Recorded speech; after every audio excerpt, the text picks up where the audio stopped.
అందుతుంది. ఖమ్మం మదిర 10వ వార్డులో తెలుగుదేశం పార్టీ ఘన విజయం సాధించింది. ఇక మెదక్ నర్సాపూర్ 10వ వార్డులో బీఆర్ఎస్ అభ్యర్థి ఘన విజయం సాధించారు. సంగారెడ్డి జిల్లా గడ్డపోతారం మున్సిపాలిటీ బీఆర్ఎస్ పూర్తిగా కైవసం చేసుకున్న పరిస్థితి. గడ్డపోతారంలో 18వ వార్డులుండగా బీఆర్ఎస్ 14, కాంగ్రెస్ 3, ఇండిపెండెంట్ 1 వార్డు గెలుపొందారు. గడ్డపోతారం మున్సిపల్ చైర్పర్సన్ ఎస్సీ మహిళకు రిజర్వ్ చేయబడింది. ఖమ్మం వైరా 6వ వార్డులో కాంగ్రెస్ ఘన విజయం సాధించింది. మెదక్ 1, 4 వార్డులో బీఆర్ఎస్ ఘన విజయం సాధించిన పరిస్థితి. మోయినాబాద్ 11వ వార్డులో బీఆర్ఎస్ విజయాన్ని ముద్దాడింది. ఇక నల్లగొండ జిల్లా నందికొండ మున్సిపాలిటీని కాంగ్రెస్ కైవసం చేసుకుంది. సో మొత్తంగా నందికొండలో 12 వార్డులుండగా 12 వార్డుల్లో 11 వార్డుల్లో కాంగ్రెస్ విజయదుంది మోగిస్తే బీఆర్ఎస్ 1 వార్డును కైవసం చేసుకున్న పరిస్థితి. నందికొండ మున్సిపల్ చైర్పర్సన్ కూడా ఎస్సీ మహిళకే రిజర్వ్ చేశారు.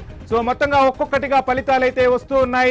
నల్లగొండ జిల్లా నందికొండ మున్సిపాలిటీని కాంగ్రెస్ కైవసం చేసుకోవడంతో అక్కడ కాంగ్రెస్ కార్యకర్తలు ఆనందోత్సవాలతో ఉంటే, ఇక్కడ గడ్డపోతారం మున్సిపాలిటీకి సంబంధించి ఇటు బీఆర్ఎస్ శ్రేణులు కూడా ఆనందాన్ని వ్యక్తం చేస్తున్న పరిస్థితి.